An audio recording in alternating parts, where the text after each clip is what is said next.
Mas vejam como pequenos movimentos causam transformações gigantescas que a gente não consegue prever. Essa mudança só foi possível porque nós aposentamos o ministro Barroso. Observem a movimentação que pode acontecer nesse caso. Fux, por exemplo, é o relator do pedido de anulação da inelegibilidade do presidente Bolsonaro, que o impediu de participar das eleições de 2026. Esse recurso, portanto, estaria agora com o Fux, está agora, portanto, com o Fux na primeira turma do STF. Porém, caso a troca seja autorizada, existe a possibilidade, segundo os jornais, do Fux levar com ele para a segunda turma do Supremo os processos do quais ele é relator, inclusive o processo que trata da inelegibilidade do presidente Bolsonaro. Olá, fala pessoal, sejam bem-vindos. Se você gosta e apoia o nosso conteúdo, deixa o seu like e inscreva-se no canal.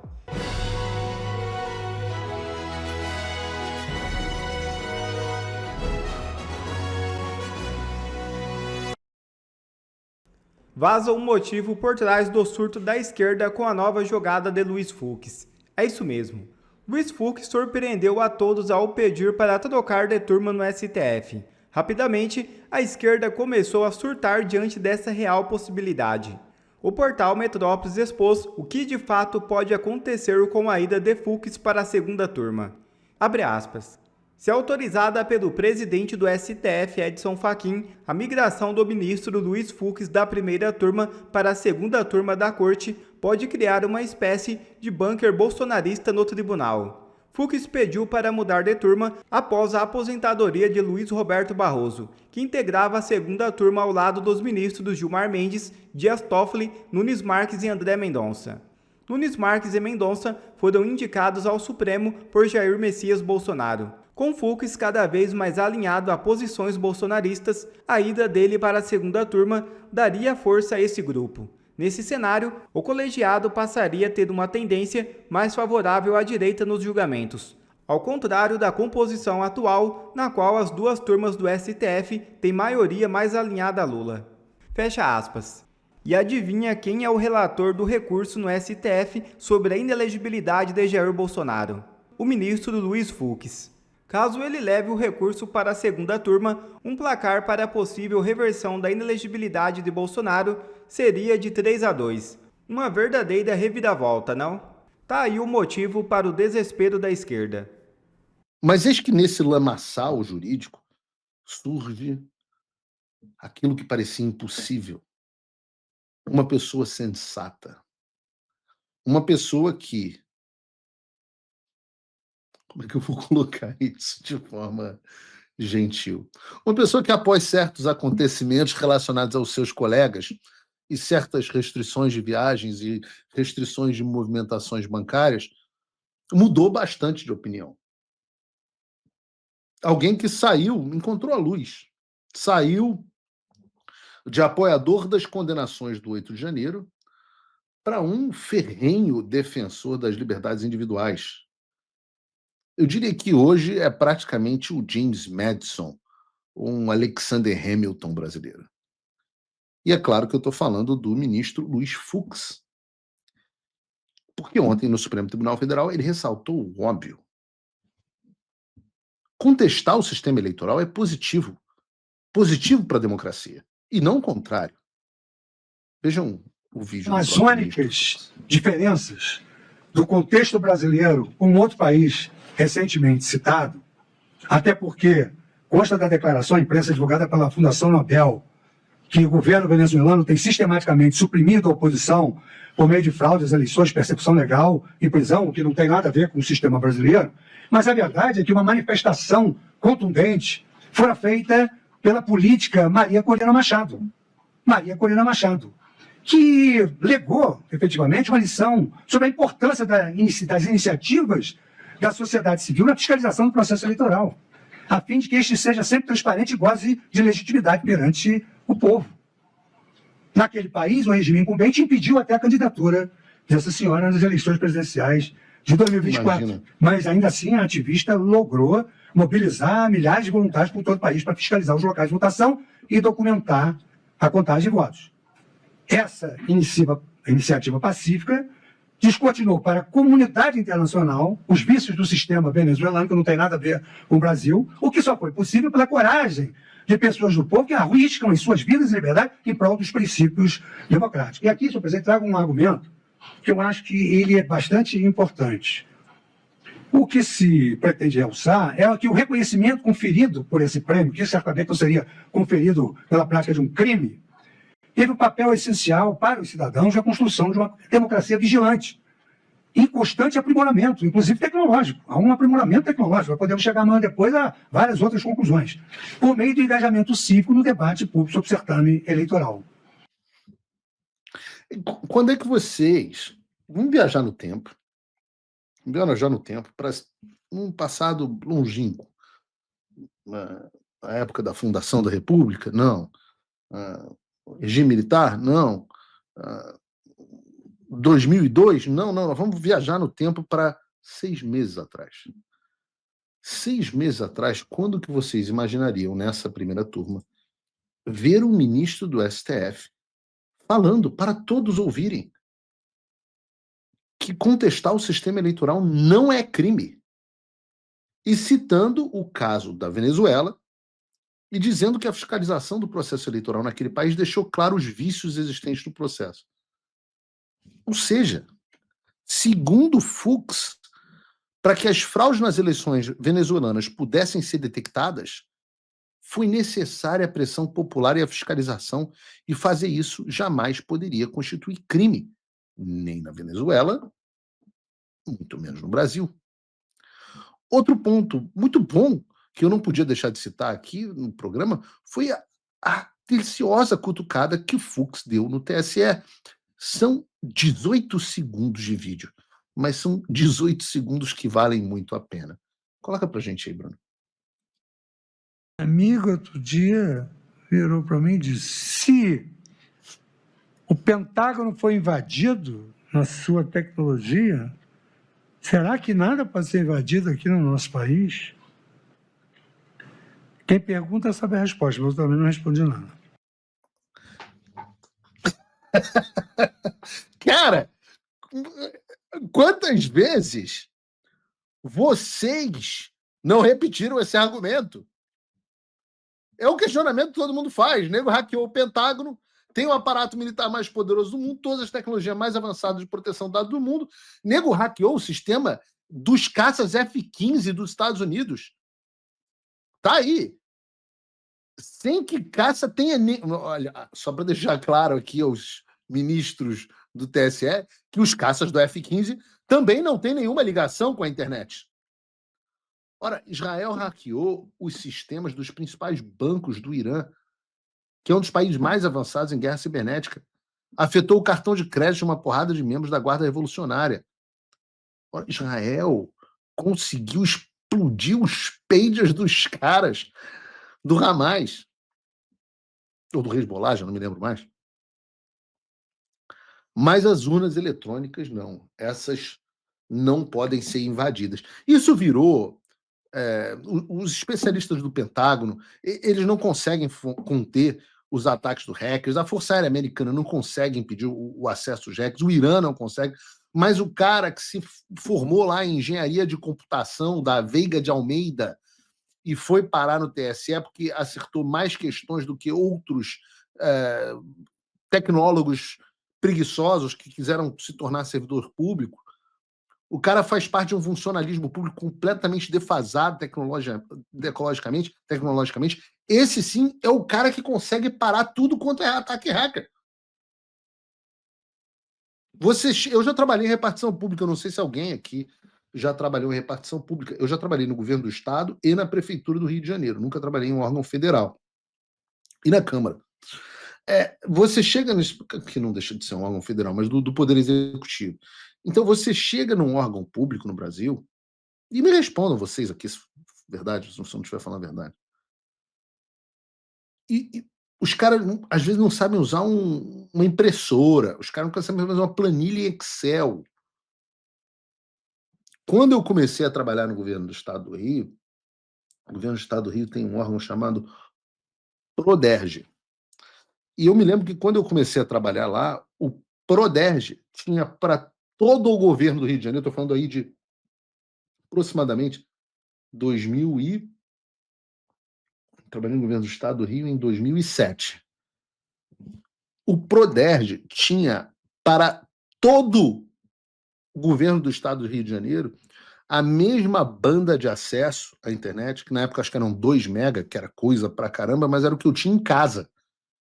Eu tinha em casa a mesma banda de acesso que o Proderj tinha para todo o governo do Estado do Rio de Janeiro.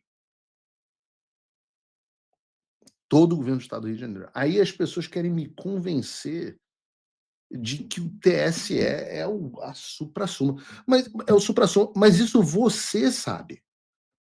Isso você sabe. Se houvesse esse gênio maravilhoso trabalhando no TSE, ganhando um DAS qualquer lá de 15 mil reais por mês, sei lá quanto que ganha um cara, mas eu tenho certeza que ganha menos do que um especialista de segurança da Microsoft, do Signal, do Sync, do sei lá o quê, do Pentágono. E o mais curioso é que esse argumento é o argumento que todo mundo fazia na mesa de bar em 2022, mas que era absolutamente proibido de ser discutido. Todos vocês sabem, sem nenhum pudor, que qualquer coisa em tecnologia é violável. Qualquer coisa. Uma vez eu fiz uma reunião, eu não vou dizer com quem que foi, mas pessoas que tinham muita familiaridade com o TSE. E eu era um cético em relação à tese de que se tinha havido ou não fraude nas urnas. Eu sou cético em relação a quase tudo, se vocês... Não é, eu não comecei agora com o Dr. Chilique. Eu sou cético, eu acho que afirmações extraordinárias necessitam de evidências extraordinárias e muitas vezes eu sou o último a acreditar nas coisas. Eu sou ruim de acreditar em teoria da conspiração pra caramba. Então eu sempre erro por último. Tudo que eu trouxer a vocês é porque, de fato, eu procurei evidências muito fortes dessas coisas. Pois bem, eu conversei com esses caras uma vez e os caras me explicaram um nível de desorganização que é o TSE. Não foi a história só do hacker que entrou, ficou não sei quanto tempo lá dentro, teve acesso a todo mundo. Não, é uma zona aquele troço. O TSE é uma zona, como todos os órgãos públicos brasileiros. E eu vou dizer para vocês, eu tenho lidado muito com o governo americano. Os órgãos públicos americanos também são, em grande medida, uma zona. Até o CBP. Não existe. Até o CBP. Os órgãos públicos são uma zona. Mas hoje, nós temos um ex-presidente do TSE. Fux foi presidente do TSE. Um ministro do STF falando isso que nós já discutimos na mesa de bar e que o Alexandre está criminalizando está sendo discutido dentro do STF.